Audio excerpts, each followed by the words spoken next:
我哋翻去上堂啦，好啦。We've been working on Kimi's ability to sort of take perspective or to try to understand a little bit more about what other people might think or more importantly know. There's a test that you can do called the Sally Ann test that looks at how people might understand perspectives of others. It's a really, really simple test, and you'll see in the next clip it's demonstrated where they put the treasure in the box and the two little people are there, and then when one of them goes to sleep, we move the treasure and put it somewhere else. And we ask the person, when the person wakes up, where do they think the treasure is? If you have good perspective, you would say, oh, well, she still thinks it's in the box, right? Because she didn't see that it got moved. That would give you some understanding that basically events that occur doesn't always mean that people have the same interpretation or knowledge or information. Let's watch the test and see how Kimi does. 跟住佢哋咧就發現咗一個寶藏啊！然之後咧佢哋就諗住一齊收埋個寶藏喺呢個寶盒入邊啦。咁然之後咧，天使姐姐就覺得好眼瞓喎，咁佢就去瞓覺啦，準備就去瞓覺啦。呢個時候咧，悠悠豬哥哥咧就偷偷地咁將呢個寶藏收埋咗喺呢個櫃後邊。好啦，咁樣，然之後咧，仙子咧就起身啦。好啦，你覺得呢個仙子姐姐會去邊度揾佢嘅寶藏呢？喺個 sofa 喺櫃裏面度揾。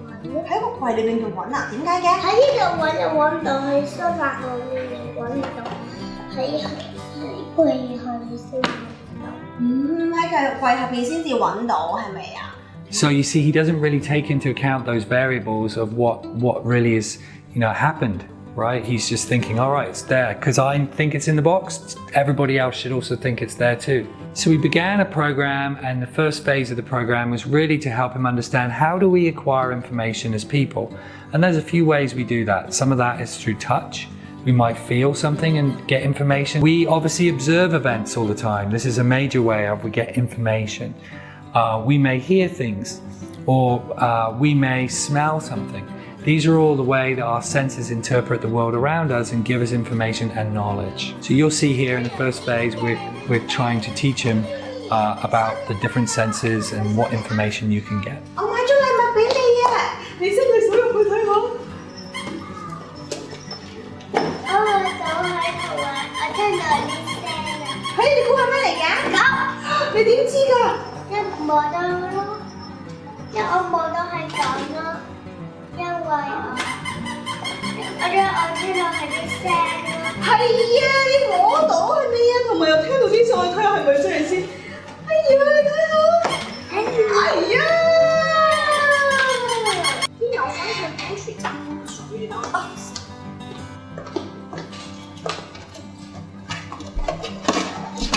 哇，Winnie 姐姐整緊啲咩啊？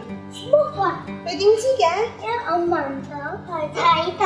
係喎，你聞到同埋睇到就會知道噶咯。好香喎！你等我陣先，我斟水飲先。喂，你哋家可以食少少啊？好啊，我次次都俾你試下好唔好啊？好啦 ，Kimi 啊，你睇下 Winnie 姐姐做緊乜嘢？睇緊書。係啊，出邊睇緊書。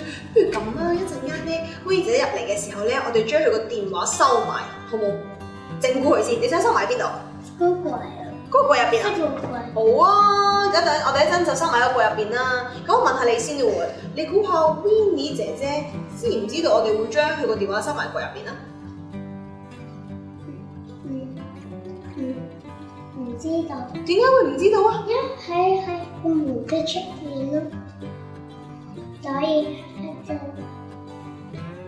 就聽唔到。 係啊，因為佢喺門嘅出邊，所以佢聽唔到我哋而家講乜嘅，所以佢唔知道我哋一陣間咧會將個電話收喺個櫃入邊嘅。我哋一陣間入嚟就整蠱佢好唔好？好啦，好就咁話啦。The next phase is to see if he can identify what other people might experience at the same event. So, for example, does Winky know that you hid the candy, or did she hear? Did she see? Did she touch? And so helping him to understand if the person didn't see it, the person didn't hear it, or touch it or whatever the senses we're discussing, then they may not know the information. And you'll see we give lots of examples and practice in the coming video. 好，聽住。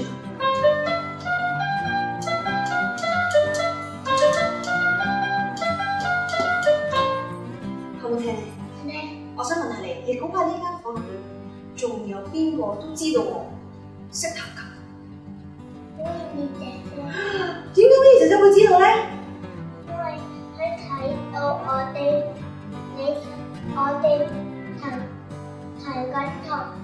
即係 Winnie 姐姐都聽到我哋彈緊琴。係啊 ，Winnie 姐都會知道 Winnie 姐姐係識彈琴，因為佢頭先又睇到又聽到，所以佢都知咯，犀利。 You can see in the videos, he's now able to answer some questions and understand that, oh, they may not know this information, it's just me because I'm the only one here or the person was outside. And so we went back to do the Sally Ann test and he does much better with it now. So you can see he's now developed a bit more understanding of how to, think about what other people may think. 好大嘅鑽石啊！但佢唔想俾媽咪知，所以佢哋兩個咧就決定將呢個鑽石咧收埋喺呢度。咁話俾我聽個鑽石而家喺邊度啊？呢個櫃。係啊，喺個櫃裏邊啊。呢個時候我就話：好眼瞓啊，我要瞓陣覺先。我話好啦，你去瞓啦。我咧就翻咗去睡房度瞓覺咯喎。係啊，係個睡房嚟嘅。然之後呢個時候咧，曳曳豬妹妹咧就想整蠱哥哥，就去將呢個寶藏。我幫你。你幫我好啦。然之後咧，等下先。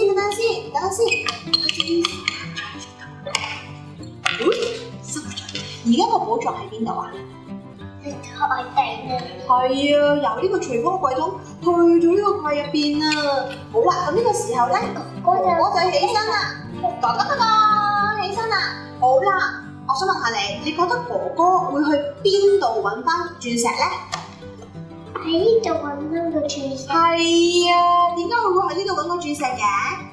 明你擺喺呢度噶嘛？係因為瞓覺之前係擺喺呢度噶嘛。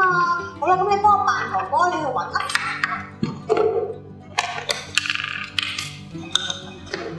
冇嘅，冇嘅。我學翻啦。好啦，翻嚟啦。冇嘅，全部都垃圾嘅。